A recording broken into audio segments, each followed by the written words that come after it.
fueron las fotografías que más se utilizaron. Aquí he puesto algunas. Vamos a ver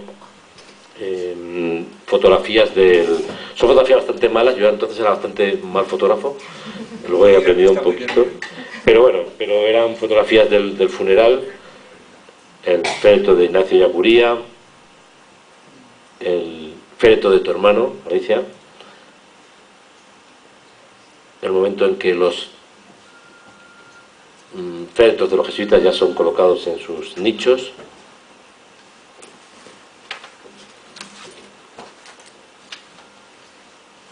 En la homilía con el arzobispo Rivera,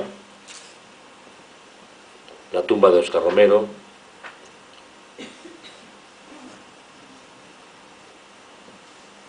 alguna fotografía de periodistas asesinados justamente unos meses antes.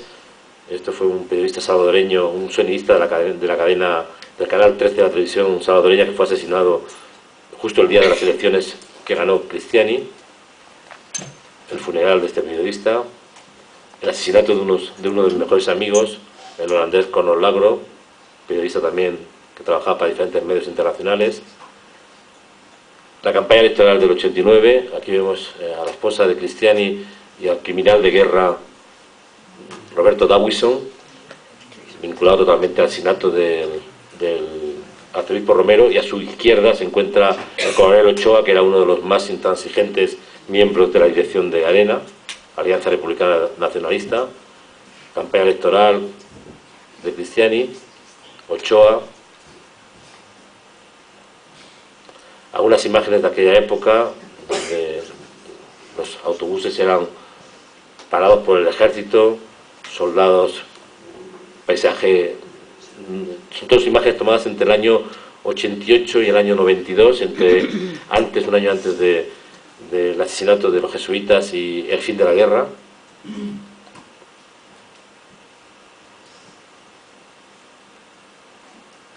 Esto es un pueblo que fue muy golpeado por la violencia, Chuchitoto, donde había cada día combates prácticamente.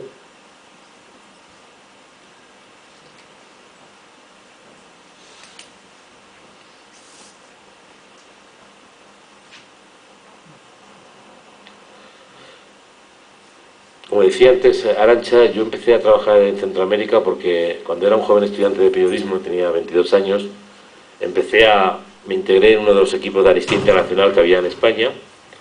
Eso fue en enero de 1983, cuando en aquellos tiempos en España había 500 socios de Amnistía Internacional solamente, ahora hay 70.000.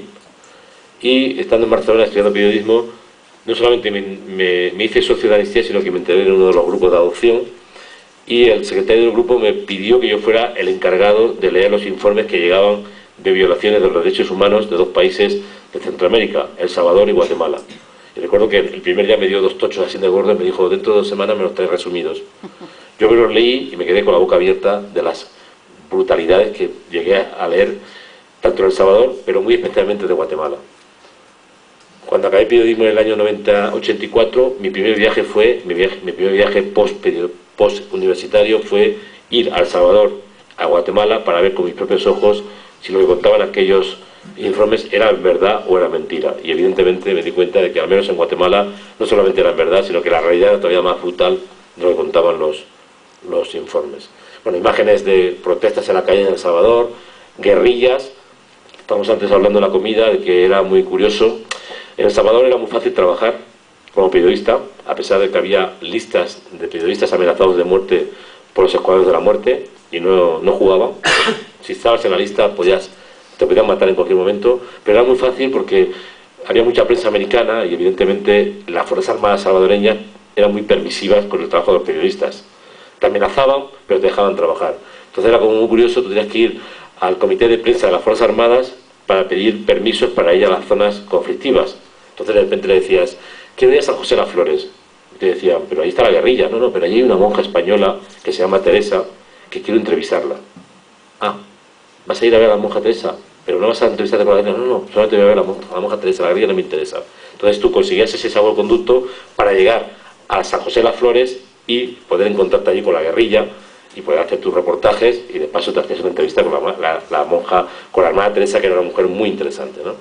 Entonces son imágenes de San José de las Flores, donde yo pasé muchos días de mi vida donde dormí muchas noches, siempre arropado por estas monjas. Estaba la hermana Teresa y un par de monjas más salvadoreñas, y bueno, era un poco la vida cotidiana en lo que era un poco la retaguardia de la guerrilla antes de los combates.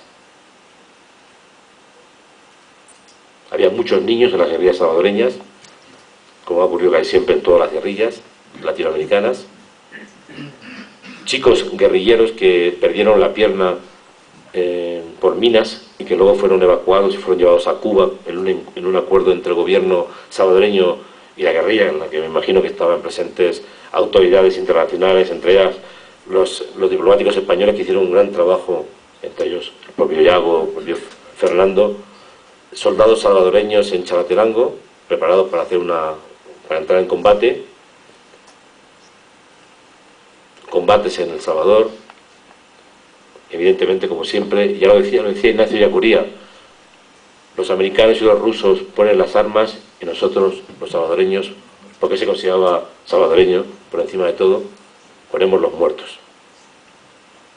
Esto fue la ofensiva del año de noviembre del 89. De hecho, fue pocas horas después de llegar a El Salvador, el mismo sábado, el día antes del entierro. Yo nada más dejar las cosas en mi hotelito de $7 la noche, me fui corriendo al frente y tomé fotografías. Unos días después la guerrilla consiguió llegar hasta el Sheraton, que era, digamos, el momento que penetró más en la capital entró en el Sheraton y se atrincheraron en el Sheraton, y la verdad es que nosotros conseguimos llegar. Atrocidades. Esto era justo el día después del entierro de los jesuitas. Yo salí a la calle, había 2 guerrilleros muertos y unos paracaidistas de las Fuerzas Armadas. Estaban muy nerviosos, habían combatido durante 9 días, y uno de ellos cogió un cuchillo y le cortó las orejas a uno de los guerrilleros muertos, después de acuchillarle. Y esas son imágenes del fin de la guerra, imágenes de enero del año 92, el día mismo que hubo el encuentro que se llamó de la COPAZ, en la que guerrilleros y ejército salvadoreño, gobierno salvadoreño, hacían un gran acto de fin de la guerra. Y una vez que acabó ese acto, me acuerdo todavía que era un sábado, porque yo esa noche me tuve que ir por tierra hasta Guatemala para mandar las fotografías. En aquel tiempo no había internet y había que mandar las fotografías en rollos en los aviones, y como no había vuelo de directo a El Salvador, me tuve que ir a Guatemala para conseguir llegar al vuelo del domingo por la mañana, y conseguí que mis fotografías llegasen a Madrid el lunes. Y era un momento en el que los guerrilleros bajaron a la ciudad, a la capital, sin armas. Había muchísima gente por todas partes, y fueron momentos como muy curiosos, ¿no? Porque era el fin de una guerra que había empezado 12 años antes y que yo había cubierto desde que era prácticamente un crío. Este es el acto de la COPAZ. Aquí vemos a varios de los miembros de la comisión del Frente Democrático Revolucionario, Guillermo Ungo y Rubén Zamora, con Joaquín Villalobos, que era en aquellos tiempos el comandante más prestigioso militarmente hablando de la guerrilla, con jefes del ejército y con otros comandantes de la guerrilla. Aquí vemos a otro de los grandes extremistas derechas, que era el vicepresidente Merino, con el presidente Cristiani y otros jefes del gobierno. Y estas fueron las primeras, digamos, negociaciones, las primeras acuerdos en los que ejército y guerrilla dialogaban para entregar las armas, ¿no? Vemos aquí al actual presidente de El Salvador, Sánchez Terán, que, como todos saben, era un miembro de la dirección colegiada del FMLN, que eran 5 comandantes. Joaquín Villalobos, que fue el que tomó la palabra en este acto. Y rápidamente unas cuantas fotos que te dan un resumen de toda esta historia.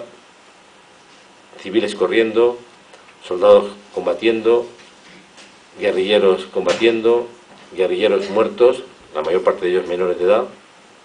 Ignacio en este famoso acto, con otros miembros de otras iglesias ecuménicas, en un acto ecuménico.